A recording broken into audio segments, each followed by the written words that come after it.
हाँ जी बाई जी, सत श्री अकाल। होर की हाल चाल ने? आई होप तुसी ठीक होवोगे।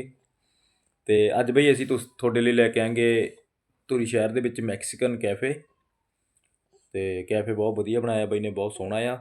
तुहानूं मैं अगे वीडियो तो दिखा दिना गा। तो इत्थे तुहानूं काफ़ी सारिया जानी कि चीज़ां जिवें खाण पीण नूं मिल जाणगियां। तो बई उन्हां दा सुभाਅ ही बहुत बहुत वधिया गा। तो आई होप तुसी जरूर विजिट करोगे धूरी शहर के विच कक्कड़वाल बाईपास ते मैक्सीकन कैफे।